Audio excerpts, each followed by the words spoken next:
అక్రమ వలసల విషయంలో అత్యంత కఠినంగా వ్యవహరిస్తూ ఉన్నారు ట్రంప్. గొలుసులతో బంధించి మరీ వారిని వారి దేశాలకు పంపించేస్తున్న పరిస్థితిని చూస్తూ ఉన్నాం. మరోవైపు విదేశీ నిపుణుల్ని స్వాగతిస్తూ ఉన్నాము అంటూ ఉన్నారు సార్ ట్రంప్. ఏంటి సార్ ఇది పరస్పర భిన్నమైన? అంటే మీరు ఆ వార్త లోతుగా చదివితే అర్థమవుతుంది. కాంట్రవర్సీ ఏంటంటే దక్షిణ కొరియా అమెరికాలో ఉన్న మీరు కరెక్ట్, అమెరికాలో ఉన్న హుండై కంపెనీలో దక్షిణ కొరియాకు సంబంధించిన సాంకేతిక నిపుణులు ఉన్నారు. సో దానిపైన రైడ్ జరిగింది. ఆ రైడ్ చేసి దక్షిణ కొరియాకు చెందిన సాంకేతిక నిపుణుల్ని గొలుసులతో బంధించారు. అంతకు ముందు నుంచి కూడా వాళ్ళు అవమానిస్తున్నారు. దాంతో కొన్ని మందలలో ఉన్నారు, మళ్ళీ 300 370 ఉన్నారు. సౌత్ కొరియా వెంటనే స్పందించి తమ నిపుణులు వెనక్కి తీసేసుకుంటారు. అసలు మేము మా వాళ్ళ పంపవాలి.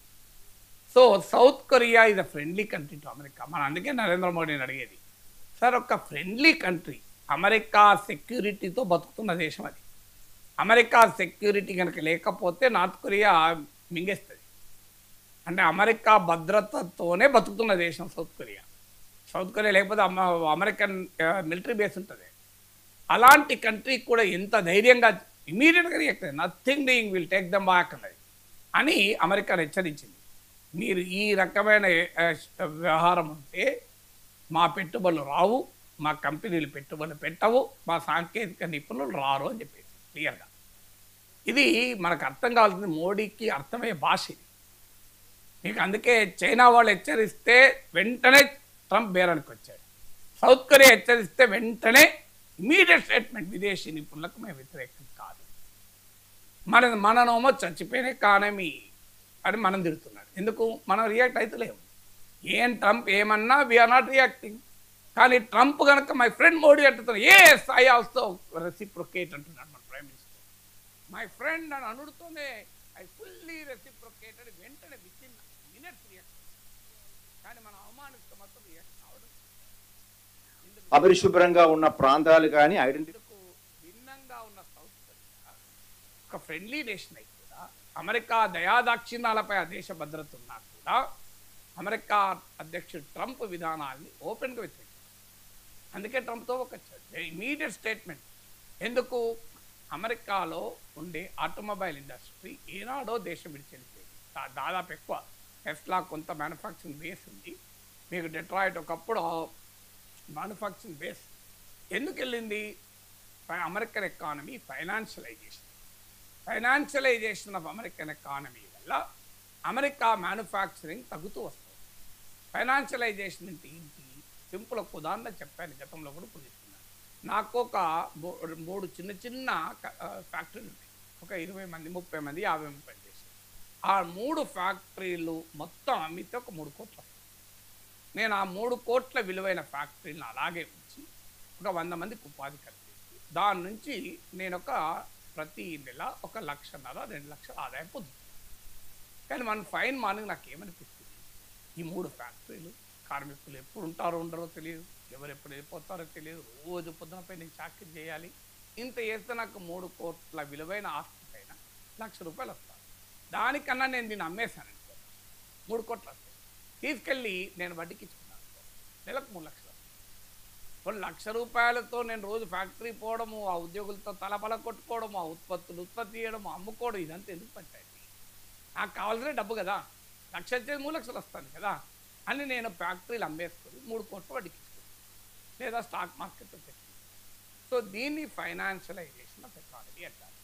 అమెరికన్ క్యాపిటల్ ఏం చేశారంటే లాభాల కొరకు ఇతర దేశాలకు ప్రొడక్షన్ మార్చారు. ఎందుకంటే అక్కడ చీప్ లేబర్ దొరుకుతుంది. అమెరికాలో ఒక లేబర్ కాస్ట్, ఇండియాలో labour cost, China labour cost ఒకటే కాదు కదా.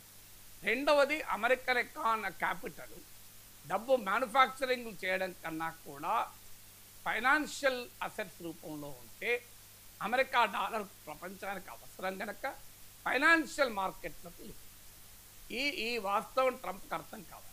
దీనివల్ల ఏం జరుగుతుంది అంటే అమెరికాలో మ్యానుఫ్యాక్చరింగ్ లేదు. అందువల్ల ట్రంప్ ఇవాళ ఏమంటున్నాడు, మీరు అమెరికా రండి, ఇక్కడే మ్యానుఫ్యాక్చర్ చేయండి, మీకు టారిఫ్ ఉండదు. నేను ఇక్కడ మ్యానుఫ్యాక్చర్ చేయక బయట మ్యానుఫ్యాక్చర్ చేసి ఇక్కడ అమ్మితే టారిఫ్ ఉంటుంది కదా. ఇప్పుడు ఏం చేస్తున్నాడు, మరి అక్కడే మ్యానుఫ్యాక్చర్ చేద్దామని కంపెనీలు పోతే ఆడ విదేశీ నిపుణుల్ని అటాక్ చేస్తారు. ఇది ట్రంప్ పాలసీ ట్రంప్కే రివర్స్ పడుతుంది. అందుకే ఇమీడియట్గా రియాక్ట్ అయ్యాడు. కొన్ని రంగాల్లో మేము విదేశీ నిపుణులను చూసి నేర్చుకుంటాం. Semi conductors, chips, computers, railways, shipping ఉదాహరణ కూడా చెప్పాడు. ఇందులో మేము విదేశీ నిపుణులను చూసి నేర్చుకుంటాం. అమెరికా ఫస్ట్ ఏమైంది? మేక్ అమెరికా గ్రేట్ అగైన్ ఏమైంది? మనకు అర్థం కావాల్సింది ఏంటంటే ట్రంప్ లెక్క పిచ్చి తిక్కకో లెక్క ఉండదు అని అనుకుంటారు. ట్రంప్ తిక్క కూడా ఒక లెక్క ఉంది. ఆ లెక్క ఏంటంటే అమెరికా ప్రయోజనాలు కాపాడాలి. అమెరికా ప్రయోజనాలు కాపాడాల్సి వచ్చినప్పుడు విదేశీని ఆహ్వానిస్తారు. ఇప్పుడు అందుకే చూడండి, హైలీ స్కిల్డ్ మ్యాన్ పవర్కు వ్యతిరేకం కాదు అమెరికా. స్టెమ్ కోర్సే చేసిన వాళ్ళకి వద్దనడం లేదు. అది అమెరికన్ ప్రయోజనాలకు అవసరం కనుక. మీరు ఇప్పుడు అక్రమ వలసదారులను ఇంత గొడవ చేస్తున్నారు కదా, నా నమ్మకం అక్రమ వలసదారులందరినీ ట్రంప్ కాదు ఎవరు పంపు. ఎందుకంటే అమెరికన్ ఎకానమీని రాత్రిపూట క్లీన్ చేయాలి. ఆఫీస్ ఎవరు వైట్ అమెరికన్ క్లీన్ చేస్తారు ఎక్కడన్నా. మీరు అమెరికాలో నేను కూడా పర్యటించాను, 2 సార్లు పోయాను, 3వసారి కూడా పోతున్నాను. సో ఎక్కడన్నా నాకు వైట్ అమెరికన్స్ క్లీన్ మాపింగ్ చేసేలో కనవలే. చాలా రేర్. మరి ఇక్కడ నేను చూడలేదు. ఎవరుంటారు? మెక్సికన్స్ ఉంటారు ఎక్కువ. మరి ఆ పని అమెరికన్స్ చేస్తారా? చేయరు కదా.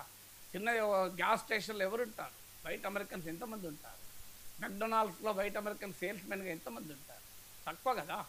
సో అందువల్ల American economy needs this illegal migrant. ఎందుకంటే వాళ్ళ చీప్ లేబర్, అమెరికన్ క్యాపిటల్కు ఈ చీప్ లేబర్ కావాలి.